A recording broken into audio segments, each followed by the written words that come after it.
గొప్ప దేవుని సన్నిధానములో చేరిన మనమందరము కూడా దేవుని యొక్క మహిమను బట్టి ఈ దినము ఆయన సన్నిధానంలో దేవుని గణపరుస్తున్నందుకు దేవునికి స్తోత్రములు.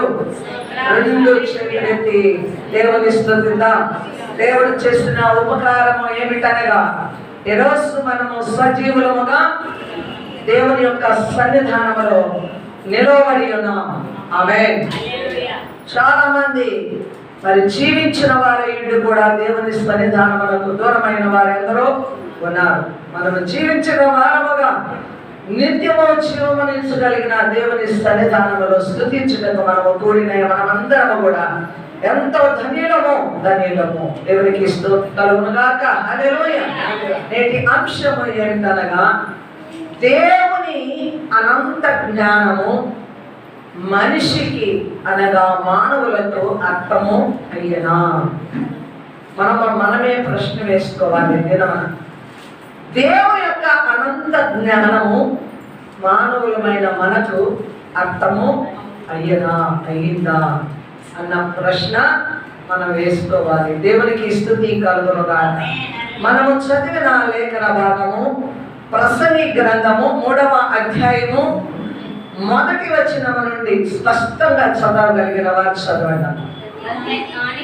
ప్రతి దానికి సమయము కలదు, ఆకాశము క్రింద ప్రతి ప్రయత్నములకు సమయము కలదు, పుట్టుటకు చచ్చుటకు నాటుటకు నాటబడిన దాన్ని పెరికివేయుటకును చంపటకు బాగు చేయుటకు పడగొట్టుటకు కట్టుటకు ఏడ్చుటకు నవ్వుటకు దుఃఖించుటకు నాట్యమాడుటకు రాళ్లను పారవేయుటకు రాళ్లను కుప్పగా వేయుటకును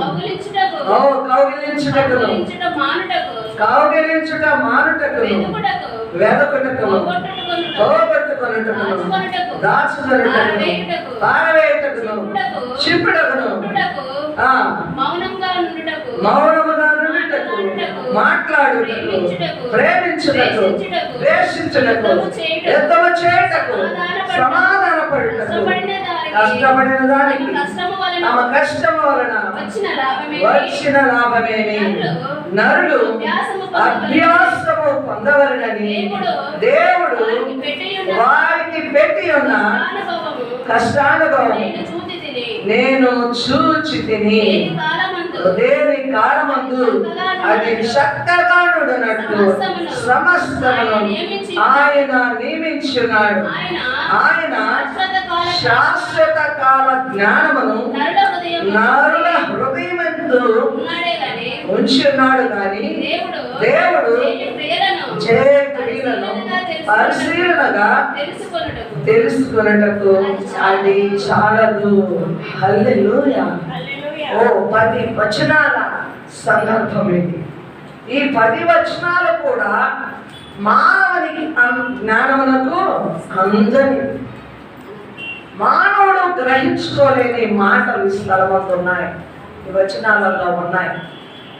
జ్ఞాని అయిన ప్రసంగి గారు ఈ వచనాలను పరిశుద్ధ గ్రంథములో పొందుపరిచాడు. దేవునికి స్తుతి కలుగును గాక. హల్లెలూయా. ఇప్పుడు చూడండి, మనము ప్రతిదీ కూడా చదివిన వచనాలలో నవ్వుటకు, ఏడ్చుటకు, దుఃఖపడుటకు, కట్టుటకు, పెరిగివేయుటకు, నాటుటకు, పెగలించుటకు అనేక సందర్భాలను మనము చూసి ఉన్నాం. అయితే ఇవన్నీ కూడా దేవుడు దేని కాలమందు దానిని ఏం చేశాడంట? నియమించి ఉన్నాడు. ఎవరికి నియమించున్నాడు అంటే మానవుల జీవితాలలో నియమించున్నాడు. హల్లెలూయా.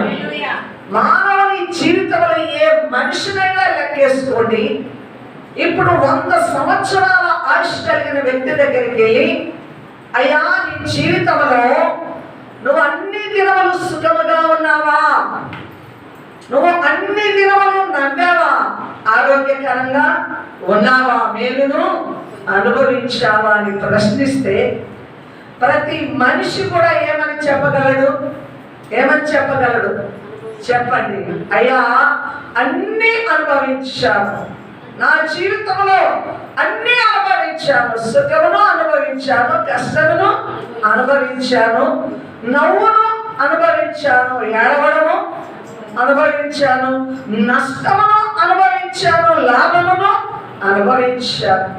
ఎన్నో ఒడుగుడుకుల గుండా, ఎన్నో ఆటుపోడల గుండా పడుట, లేచుట, పోగొట్టుకొనుట, సమకూర్చుకొనుట, ఇవన్నీ నా జీవితంలో జరిగి ఉన్నవి. ఆమేన్, హల్లెలూయా.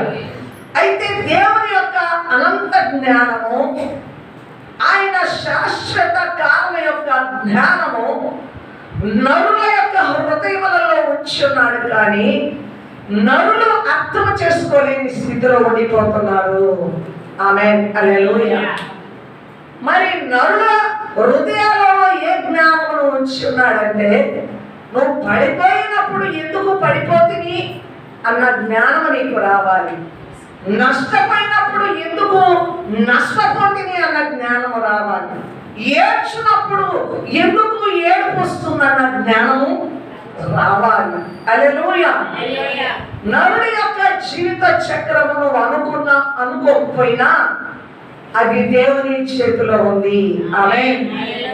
ఖచ్చితంగా మనము గ్రహించుకోవలసిన దేవుని యొక్క జ్ఞానము ఏమిటంటే, ఆయన నువ్వు ఏ నాడు ఏమి తినాలో దేవుని యొక్క సంకల్పము. ఏ నాడు మేము వస్త్రము ఎలాగ ధరించుకోవాలన్నది దేవుని యొక్క సంకల్పము. ఏ నాడు మేము కష్టమైన, సుఖమైన, మేలైన, లాభమైన ప్రతిదీ మానవ జీవితంలో అన్ని అనుభవించుట కూడా అది దేవుని యొక్క చక్రము. ఆమేన్, హల్లెలూయా. ఆయన మన యొక్క జీవితాన్ని నడిపిస్తున్నాడు, మనము నడుస్తూ ఉన్నాం. ఏ నాడు ఏమి చేయవలనో అది దేవునికి తెలియను. దేవునికి స్తోత్రము కలుగును గాక. కాబట్టి మనము మానవ మాతృలము. దేవునికి స్తోత్రములు. ఏనాడు ఒకనాడు మనము పోవలసిన వారలే. ఆమేన్. మన ప్రయాసమంతా కూడా వ్యర్థమయ్యే దినము ఒక దినము వస్తుంది. ఏ మనిషి కూడా ఎంత సంపాదించుకున్నా ఎత్తుకొని పోయేది ఏమీ లేదు. నీ సంపాదన, నీ అధికారము, నీ పలుకుబడి, నీ జ్ఞానము, నీ పరపతి, నీ బలము దేవుని వలన ఒకవేళ నువ్వు ఏదైనా అనుభవిస్తున్నా అది కూడా భూమి మీద విడిచిపెట్టి ఒట్టి చేతులతో మనము పోవలసిన వారమై ఉన్నాము. హల్లెలూయా. మన ప్రయాసలంతా కూడా మనతోనే పోతుంది. మానవుడు సాధించింది కానీ సాధించబోయేది కానీ ఏది నిత్యమైనది కాదు అన్న జ్ఞానమును మనము గ్రహించుకోవాలి. ఇట్టి జ్ఞానమును గమనిస్తే పశువులకు కానీ, పక్షులకు కానీ, జంతువులకు, ఏ జంతువులు కూడా దేవుడి హృదయంలో ఉంచలేదు. హల్లెలూయా. జంతువులకు ఈ జ్ఞానము కలుగదు. మనిషికి ఈ జ్ఞానం అప్పుడప్పుడు నిద్రిస్తున్న మానవుడిని తట్టి లేపుతుంది. తట్టి లేపుతుంది, లేపుతుంది, లేపుతుంది. ప్రతి మనిషికి కూడా జీవిత పరమార్థం అన్నది ఒకనాటికి గ్రహింపుకొస్తుంది. నేను ఎందుకు కష్టపడుతున్నాను, నేను ఎందుకు సంపాదిస్తున్నాను, నేను ఎందుకు బ్రతుకుతున్నాను, మా బ్రతుకు యొక్క అంతము ఏమిటి, రేపు నేను చనిపోతే ఎక్కడికి వెళుతాను, ఏమి మిగుల్చుకొని వెళతాను, ఏమి దాచుకొని వెళతాను, ఏమి జరుగుతుంది, అంతము యొక్క ప్రశ్న ప్రతి మనిషిలో పుట్టించాడు దేవుడు. హల్లెలూయా. ఆ ప్రశ్న అనే జ్ఞానము నీ హృదయంలో ఉంచాడు. అయితే ఇట్టి జ్ఞానమును దేవుడు ఉంచిన, ఇట్టి ఆలోచనను మానవ హృదయాలలో దేవుడు పెట్టిన ఆ ఆలోచన ఎవరికి అందదు. ఆ జ్ఞానము ఎవరికి బోధపడదు. ఆమేన్, హల్లెలూయా. నా అంతమేమిటి, నా బ్రతుకు యొక్క ముగింపు ఏమిటి అన్న ప్రశ్న మానవులకు కలుగు చేయడానికి ఇక్కడ ప్రసంగి గారు అంతా చెప్పుకొని వస్తూ ప్రతి దానికి కూడా గమనిస్తే 11వ వచనం చదవండి. ఆ 10వ వచనం మొదట చదువుకుందాం. నరులు అభ్యాసము పొందవలెనని దేవుడు వారికి పెట్టి ఉన్న కష్టానుభవమును నేను చూచితిని. హల్లెలూయా. నరులకు కష్టానుభవం ఎందుకు పెట్టాడు అంటే, నరులు ఏం చేయాలంట? నరులు ఏం చేయాలి? అభ్యాసము పొందాలి. హల్లెలూయా. అభ్యాసము పొందాలి. నీవు ఒక ఉద్యోగం చేయాలంటే అభ్యాసం పొందాలి. ట్రైనింగ్ పీరియడ్ అనేది ఒకటి ఉంటుంది. ఆమేన్. చదువులో ఒక మెట్టును ఎదగాలంటే అభ్యాసము కావాలి. దాన్ని ఏ అభ్యాసం అంటారు? విద్యాభ్యాసము. హల్లెలూయా. విద్యాభ్యాసము దేనికి? ఒక మెట్టు విద్యలో అధిగమించడానికి అభ్యాసము అవసరము. అలాగే ఒక మెట్టులో మనిషి దేవుణ్ణి తెలుసుకోవడానికి అభ్యాసం అవసరము. ఈ అభ్యాసము ఎలాగా కలుగుతుంది అంటే, కష్టాల అనుభవం ఉండాలి ఈ అభ్యాసము కలుగుతుంది. ఏ అభ్యాసం అంటే, దేవుణ్ణి తెలుసుకునే అభ్యాసము సుఖముతో ఉంటే కలగదు, మేలుతో ఉంటే కలగదు, లాభముతో ఉంటే కలగదు, నవ్వితే కలగదు. అందుకే మనిషి ఎదుట ఆయా సమయములందు కష్టానుభవమును ఉంచి ఉన్నాడు. దేవునికి స్తుతి కలుగును గాక. హల్లెలూయా. ఇంకా 11వ వచనం ఇప్పుడు చదవండి. దేని కాలమందు అది చక్కగా ఉండనట్లు సమస్తమును ఆయన నియమించున్నాడు. దేని కాలమందు అది చక్కగా. ఏంటది? దేని కాలమందు అది చక్కగా ఉండడానికి ఏంటది? మనము పైన చదువుకున్నామే అన్ని 10 వచనాలు కూడా చూడండి.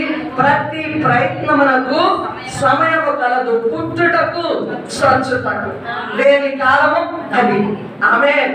పుట్టేదానికి ఒక కాలం ఉంది, చచ్చుటకు ఒక కాలం ఉంది, తర్వాత నాటుటకు ఒక కాలం ఉంది, నాటబడిన దానిని నాటేదానికి ఒక కాలం ఉంది, నాటిన దాన్ని తీసివేయడానికి ఒక కాలం ఉంది.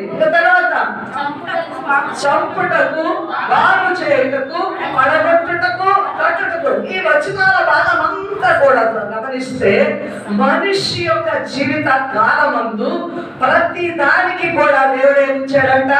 ఒక సమయమును నియమించున్నాడు. ఆమేన్. హల్లెలూయా. హల్లెలూయా.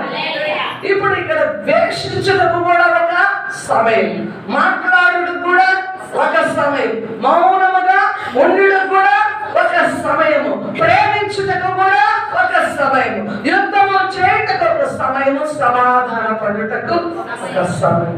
రాజుల కాలమందు గమనిస్తే యుద్ధము చేయడానికి ఒక సమయం ఉంచాడు, సమాధాన పడుటకు ఒక సమయం ఉంచాడు. యోసేపు గారి జీవితంలో ద్వేషింపబడుటకు ఒక సమయం ఉంచాడు, ప్రేమించబడుటకు ఒక సమయం ఇచ్చాడు. హల్లెలూయా. హల్లెలూయా. సమాధాన పడుటకు ఒక సమయమును వచ్చాడు. యోసేపు గారు గోతిలో పడవేయబడినప్పుడు, ఆయన ఐగుప్తు దేశములకు అమ్మబడినప్పుడు, ఆయన యొక్క విషయంలో ఆయనకు కష్టకాల సమయము, శోధన కాల సమయము. ఆ సమయంలో దేవుడు ఈ యొక్క కష్టమును, గోతిలో పడవేయబడడం అన్న జీవితమును నియమించున్నాడంట. తదుపరి ఆ రాజ్యానికి ఆయన ప్రధానమంత్రిగా సింహాసనం మీద కూర్చుండగలిగిన వాడుగా, నోరు మూయవలసిన వాడు నోరు తెరచి పాలించగలిగిన సామర్థ్యమును యోసేపు గారి జీవితంలో దేవుడు అనుగ్రహించున్నాడు. ఆమేన్. ఆమేన్. హల్లెలూయా. నువ్వు ఎంత మహాజ్ఞానివైనా, నీలో ఎంత జ్ఞాన సంపద ఉన్నా, కొన్ని దినములు నువ్వు మౌనముగా ఉండవలసింది. కొన్ని దినములు నువ్వు నోరు విప్పే సమయం వస్తుంది. నీ జ్ఞానమును నరుడు వెతికే సమయం వస్తుంది. ఆ సమయం ముందు నీ నోరు దేవుడు విప్పుతాడు. ఆమేన్. నీ మాట, నీ జ్ఞానము ప్రజలకు అవసరమై ఉన్నది. ఆమేన్. హల్లెలూయా. యోసేపు గారి మాట మీద రాజు కనిపెట్టగలిగాడు. దేవునికి స్తోత్రం, స్తోత్రం, స్తోత్రం. ప్రతి దానికి ఒక సమయము కలదు.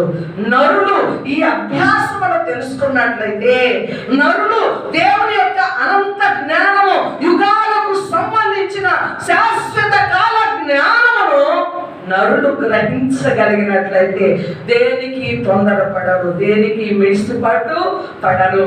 ప్రతి దానికి దేవుని యొక్క అనుగ్రహమును కలిగి ఉంటారు. దేవునికి స్తుతి కలుగును గాక.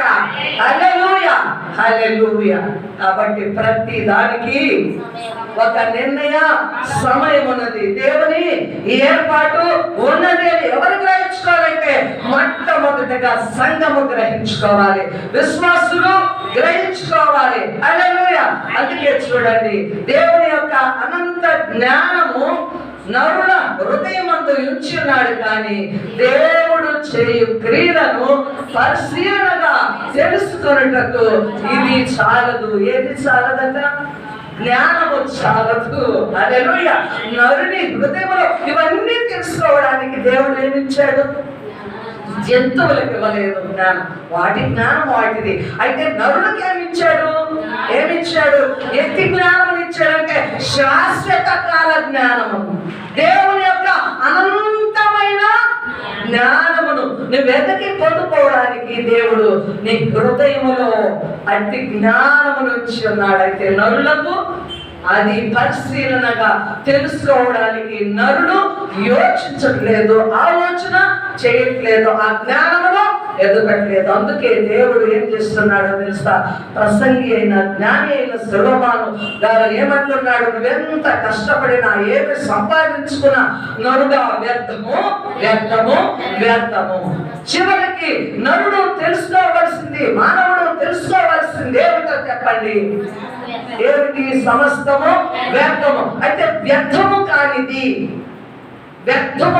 వ్యర్థం అన్నప్పుడు వ్యర్థము కానిది ఉండాలి కదా. వ్యర్థము కానిది దేవుని యొక్క జ్ఞానం. జ్ఞానం అంటే దేవుని జ్ఞానం అంటే యెహోవా యందు భయభక్తి కలిగి నడుచుకునుటే మానవ కోటి విధి. ఆమేన్, హల్లెలూయా. ఇదే ప్రసంగి గ్రంథంలో 12వ అధ్యాయం చివర ఉంటుంది, మనం చదువుకోలేము, సమయం లేదు. ఏంటంట? అయితే ఎంత కష్టపడినా ఆయా కాల సమయాలలో దేవుడు నిర్ణయకాల ప్రకారము నీ జీవితంలో ఏది ఎంటర్ అయినా చివరికి నువ్వు తెలుసుకోవాల్సింది ఏంటి? దేవుని అనంతమైన జ్ఞానము, యుగ యుగాలకు సంబంధించిన జ్ఞానము, అది శాశ్వత కాల జ్ఞానము. ఏమిటంటే ఏంటది? దేవుడిచ్చిన శాశ్వత కాల జ్ఞానము. దేవుడి వలన శాశ్వతమైనది ఏంటి?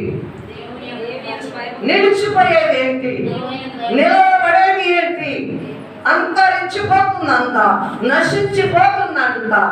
ఏది నీ కంటికి కనపడదు. అయితే నిలవరమైనది, శాశ్వతమైనది ఏమిటంటే దేవుని రాజ్యము. అదే నిత్య జీవము, నిత్య జీవము. ఇది యుగ యుగాలకు, శాశ్వత కాలానికి దేవుడు నరుల హృదయంలో ఉంచాడు. ఓ మానవా, ఈ నిత్య జీవాన్ని ఎదుగు. ఈ నిత్య జీవనకు కలిగిన జ్ఞానమును అభ్యసించు. దాని కొరకై నీవు పాటుపడు. ఆ నిత్య జీవమును పొందుకో. శాశ్వతమైన దానిని నువ్వు చేపట్టము. అట్టి అభ్యాసము, అట్టి జ్ఞానము నరుల హృదయాలలో దేవుడు ఉంచి ఉన్నాడు. దాన్ని మనం తప్పకుండా గ్రహించుకోవలసిన వారమై ఉన్నాము. దేవునికి స్తోత్రములు, హల్లెలూయా. అంటే మన జీవిత కాలం అంతా కూడా నరులు మార్పు కొరకై చూస్తారు. యుద్ధము కంటే కూడా సమాధానం కొరకు చూస్తారు. ద్వేషము కంటే కూడా ప్రేమను చూస్తారు. ఏడవడం కంటే కూడా నవ్వడము చూస్తారు. అయితే శాశ్వతంగా ఉండిపోయేది ఏదీ లేదు. శాశ్వతమైనది ఏంటి? దేవుని యొక్క పరమానందము పొందుకోవడమే. ఆమేన్.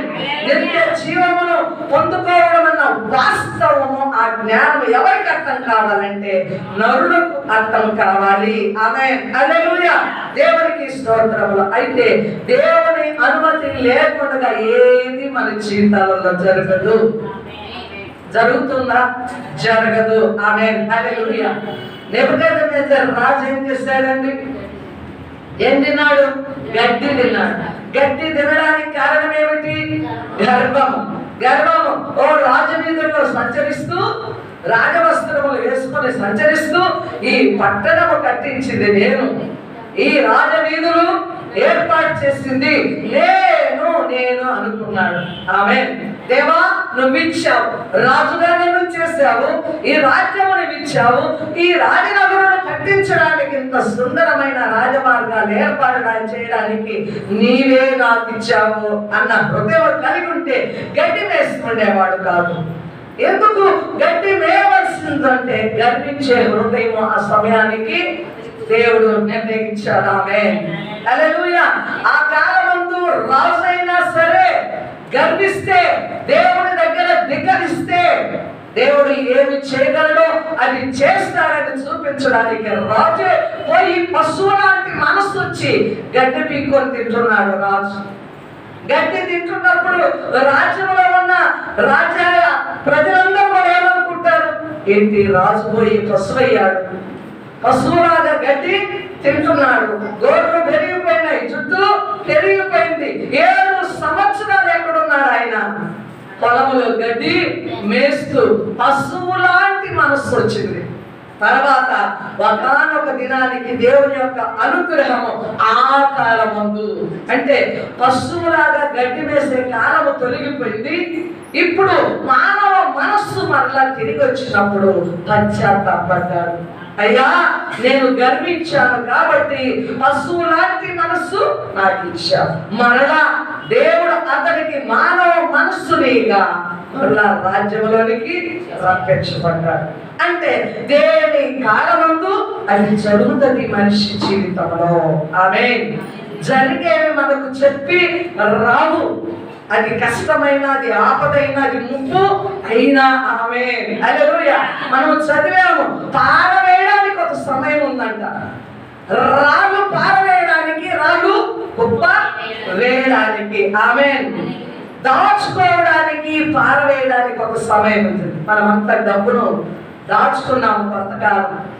ఒకనొక సమయంలో దేవుడు ఏర్పాటు ప్రకారం ఏం చేశారు, కట్టలు కట్టలు, మూటలు మూటలు నదుల్లో, రోడ్లలో పిచ్చి పట్టిన వారై పారేసారా లేదా?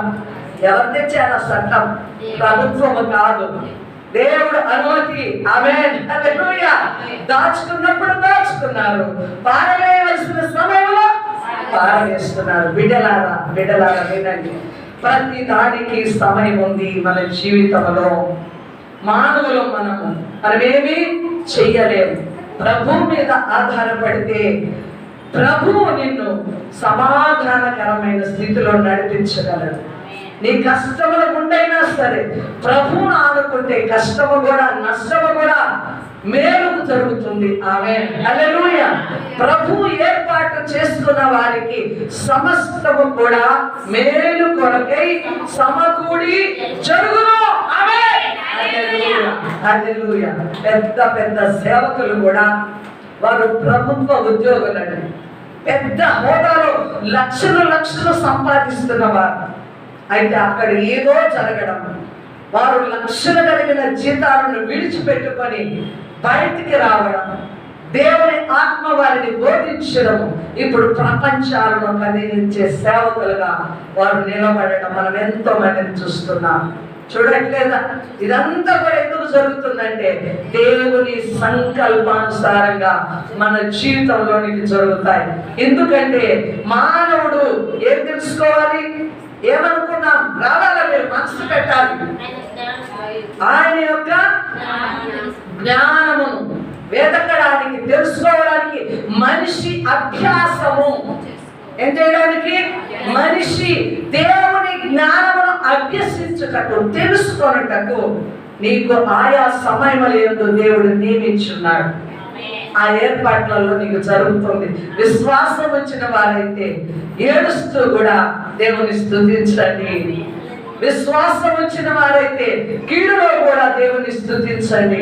మేలుతో మీ హృదయములను తృప్తిపరుస్తాడు. దేవునికి స్తుతి కలుగును గాక. హల్లెలూయా. కాబట్టి చూద్దాము ప్రసంగి గ్రంథము 8వ అధ్యాయము 7వ వచనం. స్పీడ్గా చదవాలమ్మా. ప్రసంగి గ్రంథం. నరులకు తెలియదు అది ఎలాగూ సంభవించునో, వారికి తెలియజేయవారు ఎవరు? అదే వచనాలు మనం చెప్పుకుందామలే. చూడండి, సంభవించబోనది నరులకు తెలియదు, అది ఎలాగో సంభవించినా కూడా ఒకసారి దాన్ని పోతా ఉంటాం. మనంతటా మనం పోతున్నా కానీ ఏం జరుగుతుందో తెలుసా?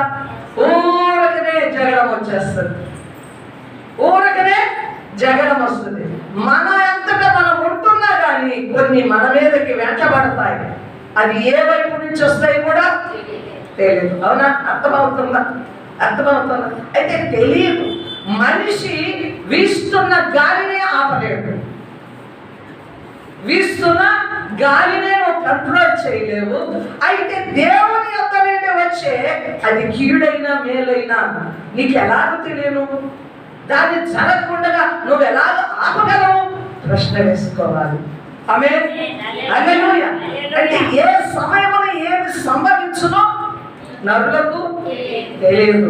గాలినే పట్టి ఉంచలేము, జరగబో సంభవాలను మనము ఆపగలమా? ఆపలేము. అంటే మనము ఎంతటి వారము, మనిషి ఎంతటి వారన్నది మన యొక్క హృదయాలకు గోచరం కావాలి. ఆమేన్, హల్లెలూయా. మన స్థితి మనకు తెలిస్తే మనం ఎవరి మీద ఆధారపడతాము? సృష్టికర్త అయిన దేవుని మీద ఆధారపడతాం. హల్లెలూయా. నీ స్థితి నీకు అర్థమైతే మనిషివి నువ్వు ఎంతటి వాడవు, నువ్వేమి చేయగలవు, అసలు నువ్వెంత అన్న పాయింట్ నీలోకి వస్తే సమస్తమును చేసిన, పాలిస్తున్న, నడిపిస్తున్న దేవుని యొక్క ధర్మం మీద ఆనుకొని ఉంటాం. ఆమేన్, హల్లెలూయా. అందుకే ప్రసంగి 9:1 కూడా చదువుతున్నాం. 9:1.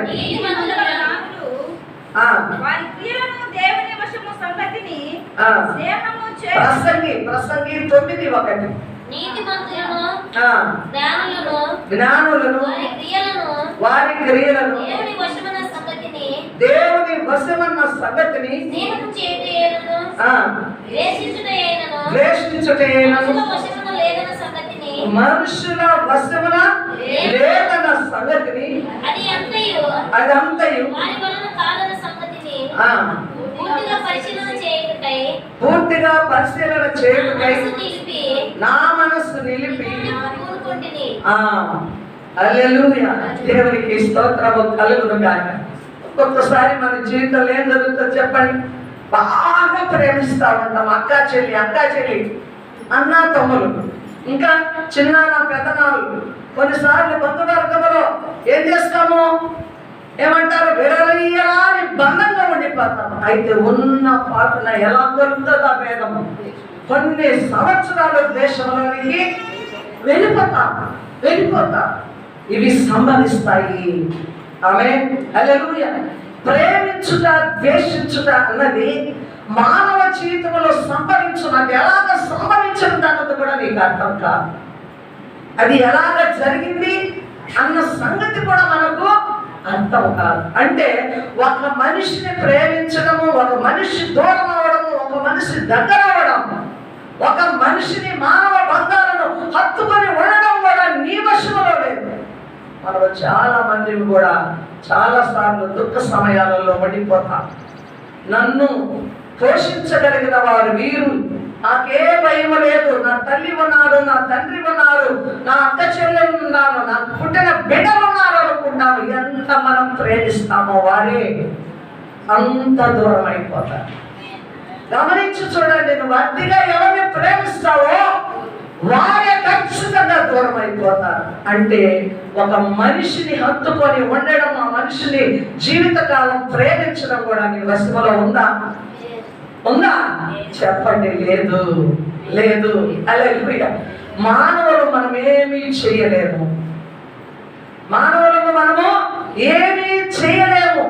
ఏది కూడా మన వశంలో లేదన్న సంగతి ఏం తెలుసుకోవాలట? నరులు తెలుసుకోవాలి. ఆమేన్, హల్లెలూయా.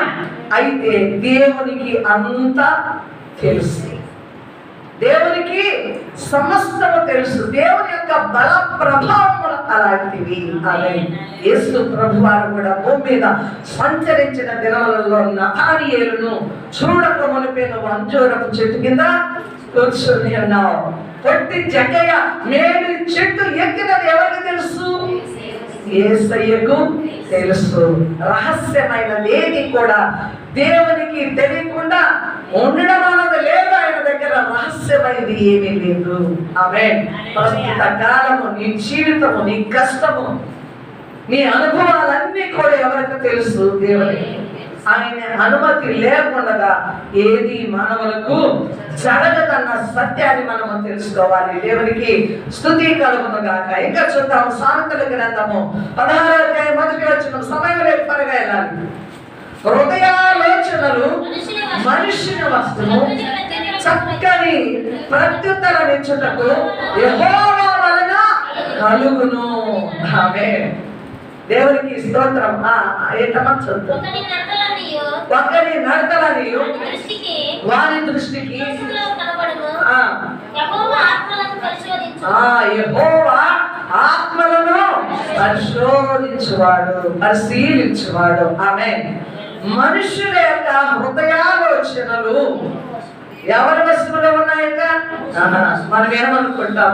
నా ఆలోచన దేవునికే తెలుస్తుంది. నేను భూమి మీద ఉన్నాను, ఆయనకి నాకు ఆకాశానికి భూమికి ఎంత ఎడముంది. నేను ఇక్కడ కూర్చొని నేను తలంచేది ఆ దేవుడికి ఏమి తెలియలే అనుకొని పండుకొని ఒక 10 నిమిషాలు మౌనంగా ఉంటాము. ఎవరమైనా పండుకొని 10 నిమిషాలు ఆలోచన చేయకుండా ఎవరిని ఉండము. ఆమె ఎక్కడ పడుకుంటాము, ఎక్కడెక్కడ తిరుగుతుందో తెలుసా?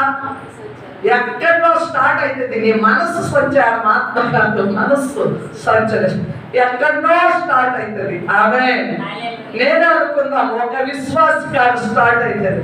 అక్కడి నుంచి ఒక పట్టణంలోకి వెళ్ళదు, గ్రామంలోకి వెళ్ళదు, నా భర్త మీదకి వెళ్ళద్దు, నా కుమారుల మీదకి వెళ్ళద్ది, నా నష్టాల మీదకి వెళ్ళద్ది, నా అప్పుల మీదకి వెళ్ళద్ది, నన్ను బాధించే వారి మీదకి వెళ్ళదు. నీ మనస్సు నీ కంట్రోల్ లేకుండా ఎన్నో ఆలోచన. రేపు ఇది చేద్దాం, ఈ రోజు ఇది చేద్దాం, ఇల్లు కడదాం, పొలాలు కొందాం, బంగారం పెరిగిపోతుంది, బంగారం కొందాం. ఆలోచనకి అంతము లేదు. హల్లెలూయా. అంటే నువ్వు గంటలు ఎంత ఆలోచన చేసినా నీ ఆలోచనలు దేవుడే స్థిరపరచాలా. ఆమేన్. హల్లెలూయా. నీ ఆలోచన ఇల్లు కట్టాలనుకున్నా ఇల్లుని ఎవరు కట్టించాలా? బంగారం కొనాలనుకున్నా దేవుడే దాన్ని అనుగ్రహించాలా. భూములు కొనాలనుకున్నా దేవుడే దాన్ని అనుగ్రహించాలి. నీ ఆలోచనలు స్థిరపరచగలిగిన వాడెవరు? అద్దు లేకుండా, గట్టు లేకుండా నువ్వు ఆలోచన తిరిగి దీన్ని వెళ్ళ చేస్తున్నావు, సంవత్సరాల బట్టి చేస్తున్నావు. ఒక్క క్షణము కూడా నీ ఆలోచనలకి అడ్డుకట్ట లేకుండా ఆలోచన చేస్తున్నావు. కానీ అయితే నువ్వు చేసే ప్రతి ఆలోచనను స్థిరపరిచేదంటే జరిగించేదెవరు? యెహోవా. హల్లెలూయా. నీ దేవుడు. కాబట్టి నీ ఆలోచనలు జరిగించే దేవుడి మీద మనసు ఉంచాలి. ఆమేన్. అందుకే మనం ఎలా ప్రార్థన చేస్తాం? ప్రార్థన అయితే చేస్తాం, అయ్యా నా ఆలోచనలు వేరు, నీ ఆలోచనలు వేరు. అయ్యా నా తలంపులు వేరు, నీ తలంపులు వేరు. దేవునికే మనం ఏం చెప్తాం? వాక్యాన్ని చెప్పేస్తాం. హల్లెలూయా. ఆయన ఒకవేళ వాక్యం మర్చిపోయాడేమో, ఆయన ఒకవేళ వాక్యాన్ని మర్చిపోయి నిద్రపోతున్నాడేమో, ఆయనతో నువ్వు చెప్పాలి ఇప్పుడు తప్పుడు. నా తలంపులు నీ తలంపులకి భూమికి ఆకాశముకు ఎంత వ్యత్యాసం ఉందో ప్రభువా, అంత వ్యత్యాసం ఉందయ్యా. అయ్యా అని ఎప్పుడు అంటాం ఆ మాట? చెప్పండి. మీరు సాధారణంగా చెప్పేస్తాయి భయపడకుండా. చేసి ప్రార్థన చేసి నీ లిస్ట్ అంతా ముందు పెట్టి నీ ఆలోచన అంతా గుప్పించి కుమ్మరించి రొమ్ములు అలా నింపేసి లాస్ట్కి ఏమని చెప్తావు? అబ్బా నా ఆలోచన అంతా ఇంత చేస్తున్నారు కానీ దేవా జరిగించేది నువ్వెయ్యా, తప్పుడు దాన్నయ్యా, ఇంత ఆలోచన కలిగి ఉన్నానయ్యా అంటావు. ఒక్క దెబ్బతో మన మనస్సును దేవుని ముందు పెట్టేసి క్షమించు ప్రభు అంటాం. అంటే దానికంటే ఆ లిస్ట్ కంటే చెప్పేదానికంటే నీతి కలిగి నా వలన ఏమీ కాదు, నేను పురుగును, అజ్ఞానిని. నువ్వు ఏ బ్రతికిస్తా బ్రతుకు, నువ్వు ఏ తిండి పెడతా తిండి, నువ్వు ఏమి చేస్తే అది నా చెయ్యి. ఎందుకంటే నా ఆలోచన కంటే నీ ఆలోచన చాలా ఉత్తమమైంది, చాలా ఉత్తమం. నువ్వు న్యాయవంతుడు, నువ్వు చేస్తే నాకు అది మేలుకరం ఉంటుంది కానీ నాకు కీడు కాదని చెప్పగలిగితే అది ఎంతటి జ్ఞానము, అది ఎంత మెచ్చుకుంటాడు దేవుడు. ఆమేన్. హల్లెలూయా, హల్లెలూయా, హల్లెలూయా. కాబట్టి ఇప్పుడు మనము మన ఆలోచనలు దేవుని ఎదుట మనము పెట్టకూడదు. లిస్ట్ అంతా కూడా ఆయన యొక్క ఆలోచన మన హృదయంలో ఉంచారు. ఏంటి ఆలోచన? శాశ్వత కాలమైన ఆలోచన, నిత్య జీవముకైన ఆలోచన, భూ సంబంధమైన ఆలోచనలన్నీ పాతిపెట్టు. పర సంబంధమైన ఆలోచనలు ఎదురు నిత్య జీవాన్ని పొందుకోవాలన్న ఆలోచనలో పరితపించు. ఆ ధ్యాస నీలో మండాల, ప్రకాశించాల, ప్రభు వరకు నిలవాల, నిలదొక్కు కావాలా. కష్టమైన, లాభమైన, నష్టమైన, దుఃఖమైన ఏదైనా సహించుకో, దేవుడు ప్రతిఫలము దయచేస్తాడు. ఆమేన్. హల్లెలూయా. ఇంకా చూద్దాము సామెతల గ్రంథము 19వ అధ్యాయము 21వ వచనం. సామెతలే ఉంచుకోండి. నరుని హృదయములో అనేకములుగా పుట్టును, యెహోవా యొక్క తీర్మానమే స్థిరము. ఆమేన్. ఎంత చక్కగా మాట్లాడుతున్నాడు మన దేవుడు. మాట్లాడుతున్నాడా లేదా? నరుని ఆలోచనలు అనేకములుగా ఏమవుతాయట? ఏమవుతాయి? పుడతాయి. కొత్త కొత్త ఆలోచనలు పుడతాయి ఒక్కొక్కసారి. అవునా కదా? కుమారుడు వచ్చి గీకి నీకు ఒక ఆలోచన చెప్తాడు, ఇది చేయాలి, ఖచ్చితంగా చేసే తీరాలంటాడు. మొగుడు వచ్చి ఒక ఆలోచన, పిల్లలు వచ్చి ఇంకొక ఆలోచన. ఎప్పుడు అతుకులేనా అప్పుడు సమస్య చేయరాదా ఈ పని? నాకు వచ్చింది గొప్ప థాట్. ఏమంటారు? నాకు వచ్చింది గొప్ప ఆలోచన గొప్పగా వచ్చింది, దీన్ని చెయ్యాలా? ఆ విషయమై గంటలు తరబడి కూర్చొని జుట్టు పీక్కొని గొడవలు పడి నువ్వు ఇంతే చెప్పి కొద్ది స్పాట్ అంతా సొంతమని వెళ్ళిపోతామా లేదా? ఆమేన్. హల్లెలూయా. అంటే నరుని హృదయంలో ఆలోచనలు ఎన్ని పుడతాయట? అనేకములుగా పుడతాయి. ఆ ఆలోచన దేవుని ఇష్టమా కాదా? అది సబబా కాదా? అది మేలా కీడా? అసలు అది మనము చెయ్యవచ్చా చెయ్యకూడదా అన్న ఆలోచన కూడా మనిషిలో పుట్టాలి. ఆమేన్. దేవుని అనుమతి లేకుండా నిజంగా చెప్తున్నాను హల్లెలూయా. దేవుని అనుమతి లేకుండా నువ్వు గొప్ప చేయబడలేవు. దీవెనలు కూడా నీకు రావు. దేవుని ఆజ్ఞ ఉండాలి, దేవుని ఆలోచన ఉండాలి. హల్లెలూయా.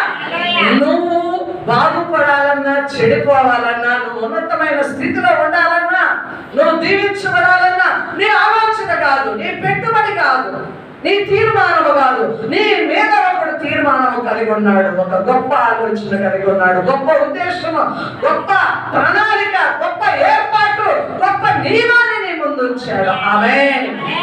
ఎప్పుడైతే నువ్వు తగ్గించుకొని దేవుని శక్తి మీద, దేవుని సామర్థ్యం మీద, దేవుని యొక్క అనంత ఆలోచన జ్ఞానం మీద ఆధారపడతావో అప్పుడు నీవు చేయవలసిన ప్రతి పనిని, ప్రతి మార్గమును దేవుడు ఏం చేస్తాడు? చక్కగా నడిపిస్తూ నీ ఆలోచనను తీర్మానము చేసి స్థిరపరిచేవాడు దేవుడే. హల్లెలూయా. నీ ఆలోచనలు ఎన్నైనా దేవుని తీర్మానం ఉంది. ఏముంది చెప్పండి? ఈరోజు ఎవరైనా ఒక కొత్త ఆలోచన చేసుకున్నారా మీ ఇంట్లో? హల్లెలూయా. ఇప్పటి వరకు మీరు ఏదైనా తీర్మానం చేసుకున్నారా? ఏం చేసుకున్నారు? అబ్బా ఎంత నీతిమంతులు! అబ్బా పరిశుద్ధ గ్రంథంలో నీతంతా మళ్ళీ తీర్మానం లేకుండా, ఆలోచన లేకుండా ఎవడు ఉండదు, ఏ కుటుంబం ఉండదు, నేను సైతం. హల్లెలూయా. కొన్ని తీర్మానాలు మనకు తెలియకుండా వచ్చేస్తాయి, కొన్ని ఆలోచనలు మనకు తెలియకుండానే పుట్టేస్తాయి. హల్లెలూయా. తలపెట్టిన ఆలోచన జరుగుతా లేదని కూడా ఆలోచించేవి, కానీ సంవత్సరాల ఆలోచన కొనసాగుతుంది. బీపీ కొట్టి ఏమొస్తుంది? షుగరు వచ్చేస్తుంది. నువ్వు అనుకున్నది జరుగుతూ లేదు, కానీ నీకు కొన్ని యాడ్ అయిపోతుంటాయి, తెలియకుండా ఏమవుతాయి, మందులకి హాస్పిటల్కి వెళ్ళాల్సి వస్తుంది. ఆమేన్, హల్లెలూయా. దేవునికి స్తోత్రము కలుగును గాక. అయితే మనిషి చాలా పథకాలు వేస్తాడు, కానీ అయితే దేవుని తోడు లేకుండా, దేవుని ఏర్పాటు లేకుండా, దేవుడు తీర్మానించకుండా కూడా జరగదు. ఆమేన్. ఒక దేవుని పని చేయాలన్నా అది ఎవరు నియమించాలా? దేవుడు నియమించాలా. ఒక ఉన్నతమైన స్థితిలో నిన్ను చూడాలన్నా దేవుడే దానిని తీర్మానించాలా. ఆమేన్, హల్లెలూయా, హల్లెలూయా. నీ బిడ్డలు ఉన్నతమైన ఉద్యోగాలు చేయాలన్న దేవుని యొక్క తీర్మానము అందులో ఉంది. ఆమేన్. కాబట్టి మన బిడ్డల గురించి అయినా, మన జీవన విధానములు, మన తిండి అయినా, మన యొక్క వస్త్రములైనా, మన యొక్క సంపాదనైనా, మన యొక్క ప్రతి ఆలోచన అయినా కూడా ఎవరికి అప్పగించాలా? దేవునికి. అయ్యా, మా ఆలోచన కాదు, మా చింత కాదు, మా భారం కాదు, నువ్వేం చేయదలుచుకున్నావో అది జరిగించు మా జీవితంలో అని అనుమతి ఇచ్చినప్పుడు మనము దీవెనకరంగా మార్చబడతాం. ఆమేన్, హల్లెలూయా. కాబట్టి ఇంకా మనము చూద్దాం 16:9 సామెతలు 16:9. ఒకడు తాను చేయబోనది హృదయంలో యోచించుకొనును, యెహోవా వాని నడకను స్థిరపరచును. న్యాయము విధించుటయందు దేవునికి స్తుతి కలుగును గాక. హల్లెలూయా. ఒకడు తన హృదయంలో యోచించుకున్నాడంట, యెహోవా వాని నడకలను స్థిరపరచును. ఆమేన్, హల్లెలూయా.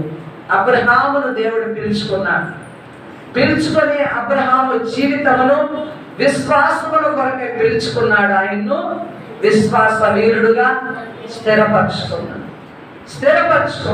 ఆమేన్, హల్లెలూయా. మనములో కూడా మన నడకలను కూడా స్థిరపరిచేది ఎవరు? దేవుడే. ఆమేన్.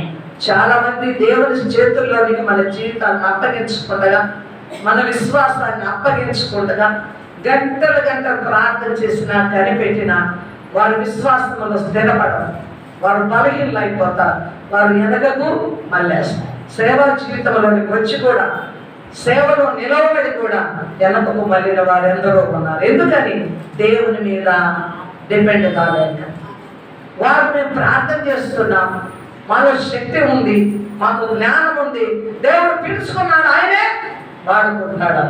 ఇది ఎప్పటికైనా ఎవరమైనా, విశ్వాసులమైన, సేవకులమైన మనిషి అన్నవాడు ప్రతి నిత్యము కూడా ఎవరి చేతికి అప్పగించబడుతుండాలా? అయ్యా, నన్ను పిలుచుకున్నా, శక్తి సామర్థ్యము నీది, నా నడకను స్థిరపరచు, నా విశ్వాస జీవితాన్ని స్థిరపరచు, నా ప్రయాణమును నేను ఎక్కడ అడుగులు వేయాలి, ఎక్కడికి వెళ్ళాలి, అబ్రహాములాగా మనం కనిపెట్టుకొని దేవుని ద్వారా ఒక మంచి స్నేహాన్ని, సహవాసాన్ని కలిగి ఉన్నప్పుడు మనము ఆ యొక్క విశ్వాస తీర్మానములు స్థిరపరచబడతాం. అంతం వరకు మనము నిలిచి ఉంటాం. దేవునికి స్తుతి కలుగును గాక. అలాగే దేవుని యొక్క సంకల్పము నెరవేర్చబడడానికి ఒక వ్యక్తి కానీ, ఒక జాతి కానీ, ఒక దేశమైనా కానీ దేవుడు తన ప్రణాళికలో వాడుకుంటాడు. ఆమేన్. ఆ వ్యక్తిగా అబ్రహామును పిలుచుకున్నాడు. ఆ ప్రణాళికలు ఆయన విశ్వాసులకు తండ్రిగా వాగ్దాన దేశమైన కనానును అబ్రహాము ద్వారా ప్రమాణము చేయబడి దానిని పొందుకోవడానికి ఆ వ్యక్తి అవసరమై ఉన్నాడు. ఆయన కోరుకున్న దేశము, ఆయన కోరుకున్న జాతి, హల్లెలూయా, యూదా జాతి ఆయనకు వాడుకోవడానికి ఆయన ప్రణాళికలో ఒక భాగమైంది. ఆమేన్. దేవుడు వాడుకోవడానికి నీ మీద ఒక తీర్మానము కలిగి ఉన్నాడు. ఒక వ్యక్తి అయినా, ఒక జాతి అయినా, ఒక దేశమైనా, ఒక ప్రాంతమైనా సరే దేవుడు ఏం చేయాలా? తీర్మానించుకోవాలి, ఎన్నుకోవాలి, దాన్ని దీవించాలి. ఆమేన్. దేవుని యొక్క చూపు లేదే, దేవుని యొక్క తీర్మానం లేదే, దేవుని యొక్క ప్రణాళిక లేదే మానవ జీవిత మనుగడ వర్ధిల్లదు, సాగదు. హల్లెలూయా. కాబట్టి ఇప్పుడు మనము దేవుని యొక్క అనంత జ్ఞానాన్ని మనము ఎంతగానో తెలుసుకున్నాం. దేవునికి స్తోత్రం. హల్లెలూయా. ప్రసంగి గ్రంథం 3వ అధ్యాయంలో 1 నుంచి 11 వచనాల వరకు అద్భుతమైన సందేశం ఈ రోజు మనకు దేవుడు అందించాడు. ప్రతిదానికి ఒక ప్రయత్నం, ప్రతిదానికి ఒక సమయము కలదు. కాబట్టి దేవుని ఆలోచనలు నీ హృదయంలో ఉంచుకొని అనంతమైన జ్ఞానమును వెతికేం చేయాలా, దాన్ని నువ్వు పొందుకోవాలి. శాశ్వత కాలమైన జ్ఞానము, యుగాలకు సంబంధించిన జ్ఞానము, అదేమిటంటే నిత్యత్వం కొరకైన జ్ఞానం మనం పొందుకోవడానికి ఆ మేలును మనము అనుభవించుదాం గాక. ఇంకా మనం చూడగలిగినట్లయితే కీర్తనలు 73వ కీర్తన 16వ వచనం చదవండమ్మా. 73వ కీర్తన. దీనిని తెలుసుకున్నవలనని ఆలోచించినప్పుడు నేను దేవుని పరిశుద్ధ స్థలములోనికి వెళ్ళి వాని అంతమును గురించి ధ్యానించే వరకు ఆ సంగతి నాకు ఆయాసకరముగా ఉన్నది. ఆమేన్. హల్లెలూయా. అయినను దీనిని తెలుసుకొనవలెనని ఆలోచించుచున్నాను. నేను దేవుని పరిశుద్ధ స్థలములోనికి పోయి వారి అంతమును గురించి ధ్యానించే వరకు ఆ సంగతి నాకు ఆయాసకరముగా ఉండెను. ఆమేన్. హల్లెలూయా. ఇక్కడ ఈ కీర్తన ఎవరు రాస్తారంటే ఆసాపు గారు. ఆసాపు గారు దేవుని సన్నిధానంలో కీర్తించేవాడు. దేవునికి స్తోత్రములు కలుగును గాక. ఈ కీర్తనలో తన జ్ఞానమును బట్టి ఏమంటున్నాడంటే, ఆ పై వచనాలు చూస్తే నీతిమంతులకి ఒకటే కలుగుతుంది, దుష్టులకి ఒకటే కలుగుతుంది. మన కళ్ళ ముందే దుష్టుడు ప్రబలబడుతున్నాడు, దీవించబడుతున్నాడు, ఆశీర్వాదాలతో ఏ దుర్వ లేకుండా వాడు సమృద్ధి ఉంటున్నాడు. నీతిమంతుడైతే దుఃఖముతో ఉన్నాడు, నష్టముతో ఉన్నాడు, శ్రమానుభవంలో ఏడ్చబడుతూ ఉన్నాడు. అయితే మనకంటే వాడే మేలు కదా అనుకొని యోచించాలనుకొని ఎక్కడికి వచ్చాడు ఆయన? ఈ యోచన, ఈ ఆలోచన తనకు అర్థం కావడానికి ఎక్కడికి వచ్చాడంటే దేవుని మందిరంలోనికి వచ్చి ఏమనుకుంటున్నాడో తెలుసా? వారి అంతమునకు వచ్చి, ఎవరి అంతమునకు వచ్చి? దుష్టుల యొక్క అంతమును గురించి ధ్యానించు వరకు ఆ సంగతి నాకు ఆయాసకరంగా ఉండేను. ఏ సంగతి? మాకు కలుగుతున్న శ్రమలు, మేము దుఃఖిస్తున్నాము, మేము ఏడుస్తున్నాము, మేము శ్రమానుభవంలో నడుస్తున్నాము. దేవుని ఎరగని వారు దుష్టులు ఎందుకు వారు నెమ్మదికున్నారు? వారు ఎందుకు ప్రబలుతున్నారు? వారు ఏ కష్టములు లేకుండా, ఏ నష్టములు లేకుండా అన్ని మంచిగా వారికి ఎందుకు జరుగుతున్నది అన్నది ఆయాసకరంగా అతనికి కనపడింది. అయితే దేవుని సన్నిధానంలోనికి వచ్చి అది యోచన చేయగా ఆయనకు అర్థమైందంట. ఆమేన్. హల్లెలూయా. దుష్టుల యొక్క అంతము నాశనము. హల్లెలూయా. వారు నరకములోనికి పడిపోతారు, వారు కాల్చివేయబడతారు. ఇప్పుడు బహుగా వర్తిల్లుచున్నారు, ఆనందంతో ఉన్నారు, నవ్వుతూ ఉన్నారు. కష్టములన్నది లేదు, శ్రమలన్నది లేదు. అయితే వారి అంతాన్ని దేవుని యొక్క ప్రత్యక్షతలో, దేవుని సన్నిధిలో, దేవుని దగ్గరికి వచ్చి ధ్యానించినప్పుడు వారి అంతమ యొక్క ఆలోచన ఎవరికి అర్థమైంది? ఆసాపు గారికి అర్థమైంది. ఆమేన్. హల్లెలూయా. మానవులమైన మనకు కూడా ఆయా సందర్భాలను బట్టి మనకు జ్ఞానము, చక్కని ప్రత్యుత్తరము ఎక్కడ లభిస్తుంది? మన ప్రశ్నలకన్నిటికీ జవాబు ఎక్కడ వస్తుందంటే దేవుని సన్నిధానం. ఈరోజు చాలా మంది మీరు మౌనంగా ఉండవచ్చు, కానీ దేవుడు మీతో మాట్లాడి మీకు ఒక గొప్ప ఆన్సర్ ఇచ్చి ఉండవచ్చు. హల్లెలూయా. మీ ప్రశ్నలకన్నిటికీ ఈరోజు దేవుడు ఆన్సర్ ఇచ్చాడు. ఆమేన్. అనేక సార్లు ఎంత గందరగోళంలో వస్తాం, అనేక సార్లు ఉదయాన్నే మీకు ఒక ప్రశ్న ఉదయించి ఉండవచ్చు, దీనికి ఆన్సర్ ఎక్కడ, ఆన్సర్ ఎక్కడ? మేము కూడా చాలా సార్లు మాలో కూడా ప్రశ్నలు వస్తాయి. వాక్యం గురించి అయిన ప్రశ్నలు ఎవరిని అడుగుదాం అనుకుంటాం, కానీ ఏదో ఒక సందర్భంలో దేవుడు మనకు జవాబు ఇస్తాడు. చక్కని ప్రత్యుత్తరం రైట్ ఆన్సర్ ఎవరిస్తారు చెప్పండి? దేవుడే. ఆమేన్, హల్లెలూయా. ఒక మేధస్సు కలిగిన వ్యక్తికి, ఒక జ్ఞానం కలిగిన వ్యక్తి దగ్గరికి వెళ్ళినా నీకు రైట్ ఆన్సర్ దొరక్కపోవచ్చు. ఆమేన్, హల్లెలూయా. కొన్నిసార్లు మనము సలహాదారులను ఆశ్రయిస్తాం.